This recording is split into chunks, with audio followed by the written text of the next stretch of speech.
Oke, kita coba mengulang kembali bagaimana memahami pelajaran kelas 12 yang adik-adik pelajari di paket pertama kelas 12 semester 1 itu judulnya pertumbuhan dan perkembangan.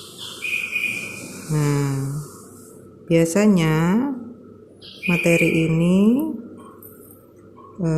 sangat rajin sekali keluar di ujian tes masuk PTN. Nah, kata-kata pertumbuhan dan perkembangan ini biasanya selalu disandingkan ya. Kalau pertumbuhan, ya perkembangan. Dua kata ini selalu disandingkan karena memang prosesnya terjadi beriringan. Ya, oke. Pertama, yang suka ditanya di ujian itu bagaimana perbedaan dari kedua proses ini. Kita lihat dulu ya. Pertama, beda antara tumbuh dan berkembang. Nah, bedanya misalnya nih kalau dari segi contoh. Kalau dari segi contoh, tumbuh itu misalnya anak bayi yang ditimbang beratnya, panjang badannya setiap bulan yang biasanya ada di kartu menuju sehat. Nah, berarti kalau berkembang itu yang ditanya nanti sama bidannya, udah bisa gimana aja anaknya. Oh, udah bisa duduk, udah bisa gimana lagi, udah bisa diajak ngomong, udah berjawab kalau diajak ngomong gitu misalnya. Nah, itu namanya berkembang. Berarti yang namanya tumbuh itu sesuatu perubahan yang nanti bisa kita ukur. Nah, sementara kalau berkembang itu hanya bisa kita lihat cirinya, ciri berubahnya yang sering dibilang menuju kedewasaan. Jadi pertama yang dikatakan tumbuh itu berarti berubah ukuran secara umum dari kecil menjadi besar. Nah, sementara kalau berkembang berarti begitu kita sudah tumbuh menjadi besar, contohnya tadi anak bayinya bisa duduk, bisa diajak ngomong, bisa berjalan nantinya, itu dikatakan dewasa. Walaupun ciri dewasa itu berbeda, ada yang dewasa karena berpikir. Nah, secara psikomotor bayi dikatakan dewasa seperti itu. Nah, untuk di biologi nanti dewasanya dari sisi berkembang biak. Nah, misalnya kalau laki-laki dikatakan berkembang kalau sudah mimpi basah. Nah, kalau perempuan kalau sudah menstruasi. Kita teruskan. Lalu bedanya apa lagi? Kalau kita lihat begitu dari besar berubah jadi kecil itu nggak bisa. Artinya ini nggak bisa balik. Ya kan? Nggak bisa kan badan kalian tingginya 150 balik lagi jadi 50 nggak bisa.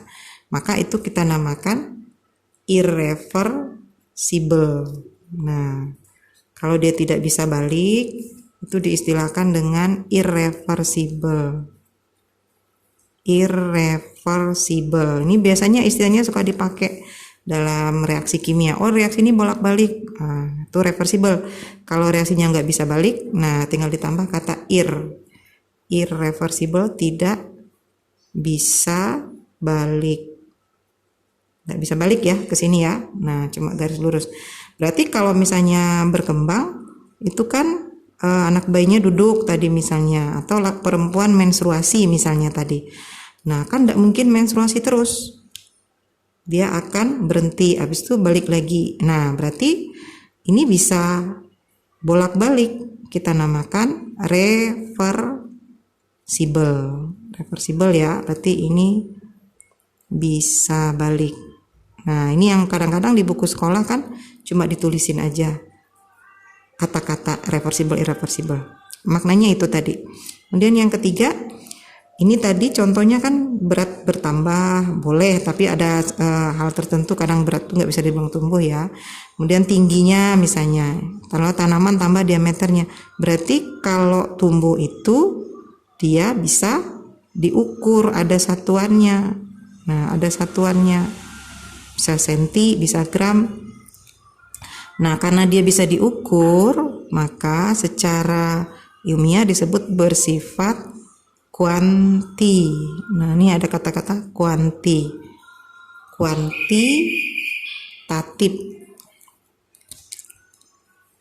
Ya, kuantitatif. Nah, sementara kalau tadi yang berkembang kan kita cuma lihat bayinya bisa begini begitu, atau perempuan menstruasi, laki-laki mimpi. Nah, itu berarti tidak bisa kita ukur. Ini salah, maaf.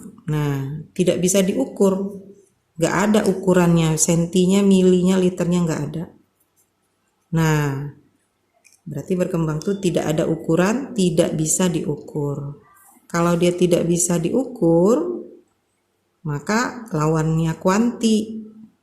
Kita sebut ya, bersifat, lawannya kuanti apa? Kuali. Nah, tadi kuanti ini kualitatif.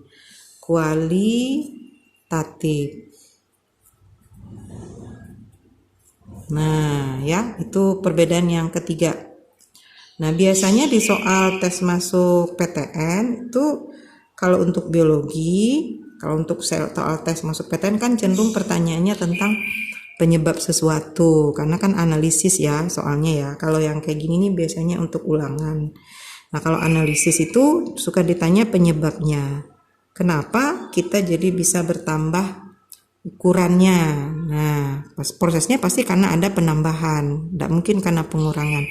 Ada penambahan yang bertambah. Masih ingat kalau di tubuh kita itu bagian terkecil adalah sel unit terkecil. Berarti apapun yang terjadi, proses misalnya makan, bernapas, itu semuanya awalnya sel. Nah, sama berarti kalau kita tumbuh, berarti semuanya disebabkan karena adanya kegiatan sel. Sel yang ngapain? Ya, sel yang bertambah jumlahnya. Nah, lalu bertambah apanya lagi? Tentu ukurannya, kita bilang volume. Terus apalagi isi dalamnya, kita sebut massa sel. Nah, maka bertambahnya 3 hal ini pada sel ya. Nah, maka itulah yang menyebabkan kita jadi tambah ukurannya dari kecil menjadi besar. Sekarang kalau berkembang,